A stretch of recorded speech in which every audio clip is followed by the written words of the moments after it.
Kanang kamay, unang daliri. Pangalawa. Pangatlo. Pangapat. Panlima.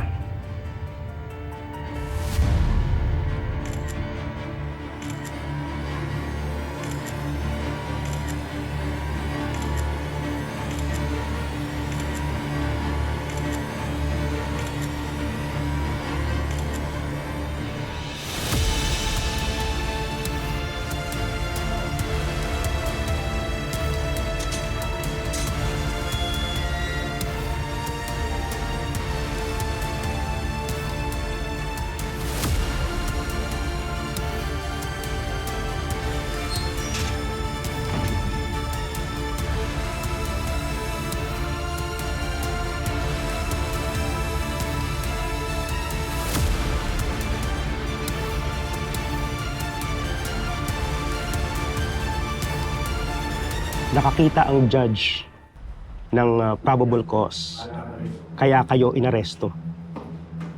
Now, under the law,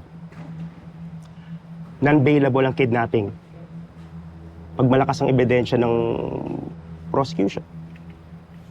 Pero hindi ibig sabihin automatic na hindi kayo makapag-bail. Magpa-file tayo ng petition for bail.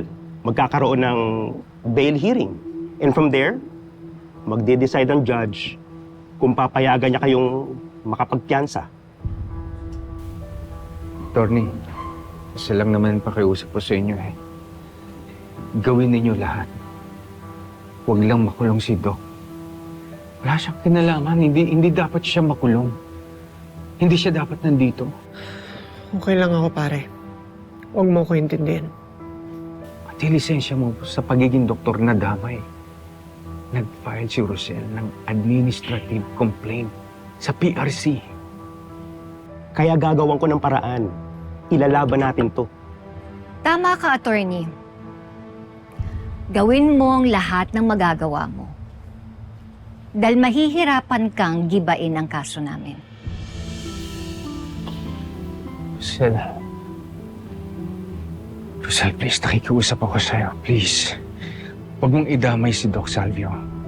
May pamilya siya, may anak. Please lang. Sana, naisip mo yan nung niloko niyo ako. Chris, mahigit 20 taon.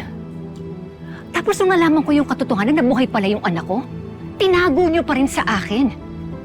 Kaya dapat lang na makulong kayo. Rosel, bakit ganyan ka? Parang ang tigas ng puso mo. Baka gusto mong ibalik ko sa'yo yung tanong, Chris. Bakit nagawa mo to sa akin? Bakit ninakaw mo yung anak ko? Dahil gusto kong ma-experience maging ama. Ayaw mong ipakilala sa akin ang anak natin. Ikaw ang unang nagdamot. Yan ang sagot mo? Tama ba yung katwiran mo, Chris? Sisiguraduhin kong hinding-hindi kayo makakalabas dito. Gagawin ko ang lahat para mapurusahan kayo. Magdusa kayo sa impyerno.